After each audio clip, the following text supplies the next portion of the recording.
इस वीडियो को पूरा देख लेंगे तो जन्माष्टमी व्रत से संबंधित सभी शंकाओं का समाधान हो जाएगा। 2024 की जन्माष्टमी हर वर्ष इस बार से खास क्यों है? व्रत कब करना है, पारण कब करना है, व्रत कैसे करना है, व्रत के नियम क्या हैं और भी बहुत कुछ हम इस वीडियो में जानेंगे। सबसे पहले बता दूं कि 2024 में भगवान श्री कृष्ण का 5251वां जन्मोत्सव है। अष्टमी शुरू होगी 26 अगस्त को सुबह 3:41 से। तो सबसे अच्छी बात है इस बार की कि 2 जन्माष्टमी नहीं पड़ रही है, एक ही है 26 अगस्त को। कई वर्ष तो 2 दिन पड़ जाती है तो लोग दुविधा में होते हैं कि कौन सी करें।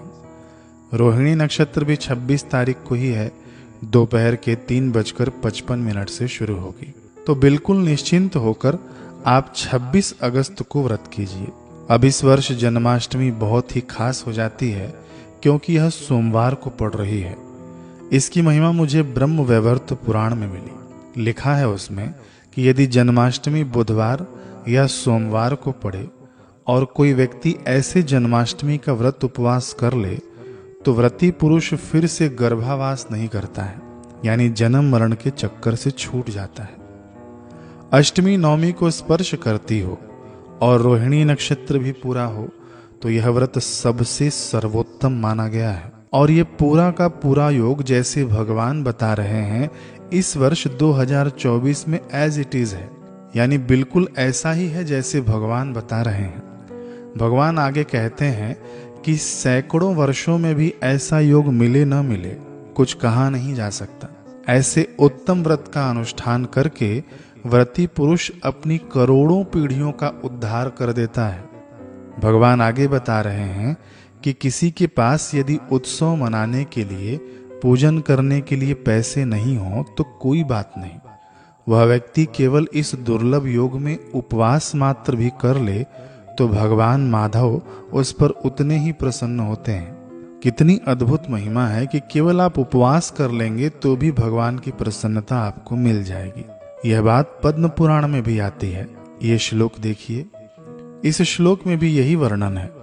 इसमें कहा गया है कि सोमवार या बुधवार की जन्माष्टमी का व्रत पितरों को प्रेत योनि से मुक्ति देता है और करोड़ों कुलों को तार देता है।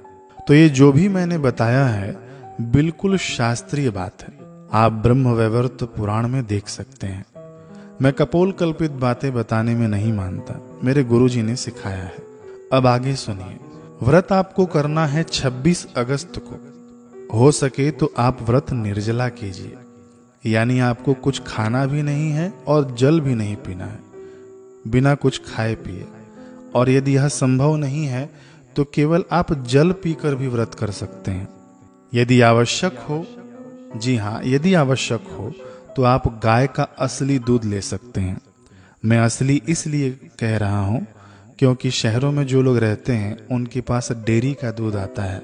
असली है या नकली अब कौन बताए। यदि दूध नहीं हो तो फल ले सकते हैं, लेकिन फल आप तभी लीजिएगा जब आपको बहुत आवश्यकता हो। जैसे कोई वृद्ध हो, कोई बीमार हो तो उनके लिए चल जाएगा। बाकी जो लोग कर सकते हैं व्रत तो कड़क व्रत कीजिएगा। मैं कहूँगा कि आप निर्जला रहिए और नहीं हो सकता है तो आप जल पीकर ही व्रत कीजिए। बाकी आप अपने स्वास्थ्य के अनुसार देख सकते हैं।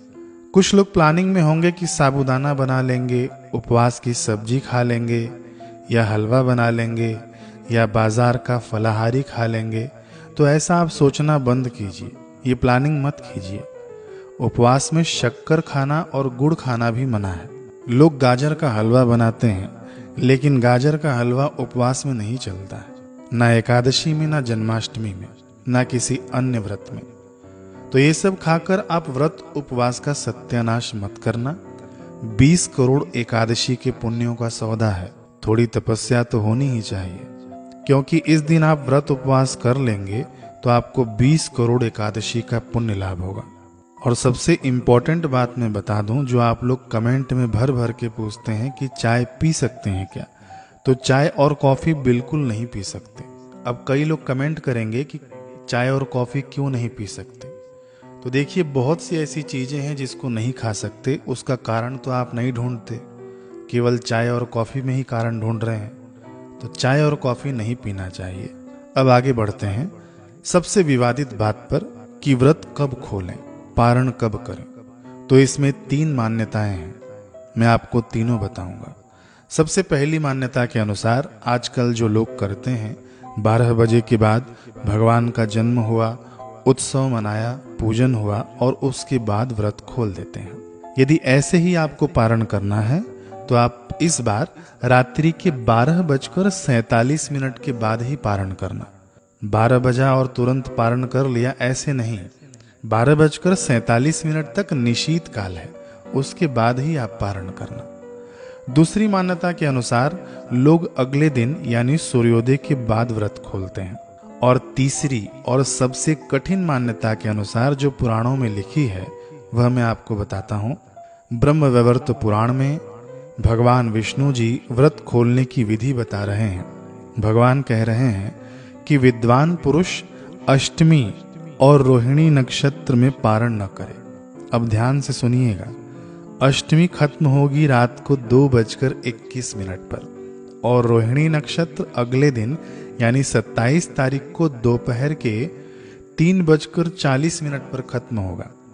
तो भगवान के कहे अनुसार व्रती को अष्टमी जब तक हो और रोहिणी नक्षत्र जब तक हो तब तक व्रत नहीं खोलना चाहिए। और भगवान के कहे अनुसार यदि अष्टमी में कोई व्रत खोलता है तो उसके 8 गुने व्रत का फल नाश हो जाता है। और यदि कोई रोहिणी नक्षत्र के रहते ही व्रत खोल देता है तो 4 गुने व्रत का फल का नाश हो जाता है।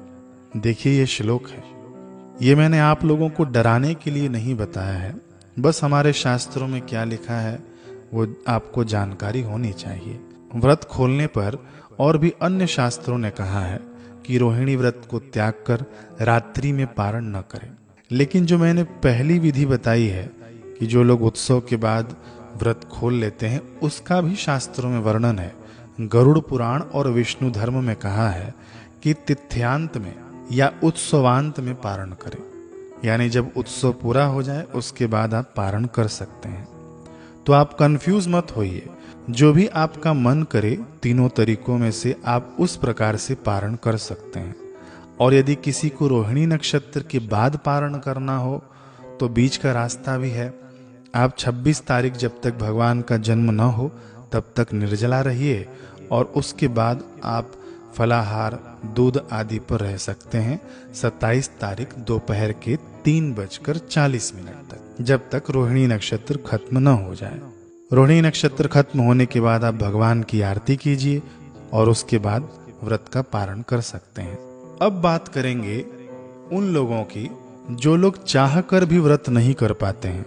जैसे कोई बुजुर्ग हो, बीमार हो, किसी का ऑपरेशन हुआ हो, कोई छोटा बच्चा हो, गर्भवती माताएं हो या माताओं की माहवारी हो, कुछ भी हो, किसी भी कारणवश जो लोग व्रत नहीं कर सकते हैं उनके लिए क्या कहा है शास्त्रों ने। ब्रह्मवैवर्त पुराण के अनुसार जो लोग असक्षम हैं व्रत करने के लिए, उनके लिए भगवान नारायण बता रहे हैं कि जो लोग व्रत उपवास नहीं कर पाए किसी कारणवश, तो उन्हें किसी ब्राह्मण को खिला देना चाहिए। अब देखिए जन्माष्टमी है, ब्राह्मण ने भी व्रत उपवास किया होगा और आप जबरदस्ती खिलाएंगे तो झगड़ा हो जाएगा, युद्ध हो जाएगा। तो इसलिए भगवान आगे बता रहे हैं कि यदि आप ब्राह्मण को खिला नहीं सकते हैं तो इतनी मात्रा में आप धन दे दें उसे कि वह उस दिन 2 टाइम का भोजन कर सके। ये दान उसी के हाथ से करवाइएगा जो लोग व्रत करना तो चाहते हैं लेकिन किसी कारणवश व्रत नहीं कर पाते हैं। तो एक इतना सुंदर उपाय है हमारे शास्त्रों में। दूसरा उपाय भगवान बताते हैं कि 1000 गायत्री मंत्र का जप करें, यानी जन्माष्टमी के दिन टोटल 10 माला गायत्री मंत्र का जप करें तो उसको भी वही पुण्य लाभ होगा। अब जो लोग दवाई खाते हैं उन्हें क्या करना चाहिए, तो मैं बता दूं कि आप व्रत में दवाई ले सकते हैं, इससे व्रत उपवास नहीं टूटेगा, क्योंकि शरीर माध्यम खलु धर्म साधनम, शरीर धर्म का साधन है। शरीर ही नहीं रहेगा तो आप भगवान की साधना कैसे करेंगे। इस व्रत को बच्चे से लेकर बूढ़े तक सभी लोग कर सकते हैं। कुंवारी कन्याएं, विवाहिता माताएं बहनें, विधवा माताएं बहनें सब कर सकती हैं। कई लोग पूछते हैं कि हम पहले व्रत करते थे, बीच में व्रत छूट गया तो हम फिर से कर सकते हैं क्या? तो इसका उत्तर है कि बिल्कुल कर सकते हैं, निश्चिंत होकर कीजिए। किसी के घर में मृत्यु हुई है तो वे लोग व्रत कर सकते हैं क्या? जी हाँ, व्रत कर सकते हैं, पूजन नहीं करें। कई लोग पहली बार व्रत करना चाहते हैं तो वे भी शुरू करें। अब आखिरी बात, 26 तारीख की सुबह यानी जन्माष्टमी की सुबह आप अपने स्नान के पानी में सफेद तिल डालकर स्नान करना मत भूलिएगा। ये भी मैं शास्त्रों से ही बता रहा हूँ। ऐसा करने से आपको अद्भुत पुण्य लाभ होगा। इस दिन सुबह में स्नान आदि के बाद भगवान के 1000 नामों से अभिषेक करना कच्चे दूध से। यदि दूध नहीं मिले तो नॉर्मल जल लेना, उसमें थोड़ा सा गंगा जल मिलाना, सफेद चंदन का चूर्ण मिला देना, गुलाब जल, इत्र आदि डालकर वो जल तैयार कर लेना और उस जल से भगवान का अभिषेक करना। हिंदी में भगवान के 1000 नाम पर वीडियो मेरे इसी चैनल पर डला हुआ है। वो हिंदी में नाम लिया जाएगा, आप उसी नामों से अभिषेक करते जाना, चम्मच से भगवान के ऊपर जल डालते जाना। इसका लिंक मैं डिस्क्रिप्शन में दे दूंगा, 1000 नामों वाला। लेकिन कई लोगों की दुविधा ये भी होगी कि भगवान की मूर्ति नहीं होगी तो वे लोग अभिषेक कैसे करें? वे लोग सोनार की दुकान से चांदी का सिक्का ले आइए जिस पर भगवान कृष्ण का फोटो अंकित हो। इतना भी नहीं कर सकते हैं तो एक सुपारी लीजिए और उसके अंदर भगवान से प्रार्थना कीजिए कि हे भगवान, इस सुपारी को हम आपका प्रतीक मानकर इसी की हम पूजा कर रहे हैं। ऐसे करके भी आप भगवान का पूजन, अभिषेक उस पर भी कर सकते हैं। ये हो गया पहला अभिषेक जो आपको सुबह में करना है स्नान के बाद। अब दूसरा अभिषेक भगवान के जन्म के बाद करना है, यानी 12 बजे के बाद। ये आप कर सकते हैं निशीत काल में। निशीत काल का समय है 12:01 से 12:45 तक। आप इसके अंदर भगवान का गोपाल सहस्त्र नाम से अभिषेक कीजिएगा। ये गोपाल सहस्त्र नाम स्पष्ट और शुद्ध उच्चारण के साथ मैं अपलोड कर दूंगा, अपने इसी चैनल पर आपको मिल जाएगा। तो वो ऑडियो आप चला लेना और उसी से भगवान को अभिषेक करना। यदि निशीत काल में आप बिजी होंगे, मान लीजिए आप कोई अनुष्ठान करना चाहते हो निशीत काल में, आपको समय नहीं मिले भगवान का अभिषेक करने के लिए, तो निशीत काल के बाद भी आप अभिषेक कर सकते हैं, क्योंकि ये पूरी रात जागरण की है। आप इसमें जगेंगे तो आपको अवश्य लाभ होगा। ये 4 महारात्रियों में से एक रात्रि है। ये मंत्र सिद्धि की रात्रि है। पूरी रात जागरण करके आपकी उपासना की रात्रि है। वीडियो बहुत बड़ी हो गई, लेकिन आशा करता हूं कि इस वीडियो से आपको सारी चीज़ों की जानकारी मिल गई होगी। अगर कुछ जानकारी रह गई है तो आप कमेंट में पूछिए, उस पर भी मैं वीडियो बना दूंगा। इसको शेयर कीजिएगा और जन्माष्टमी से संबंधित और भी वीडियो आएगी। तब तक के लिए हरे कृष्ण।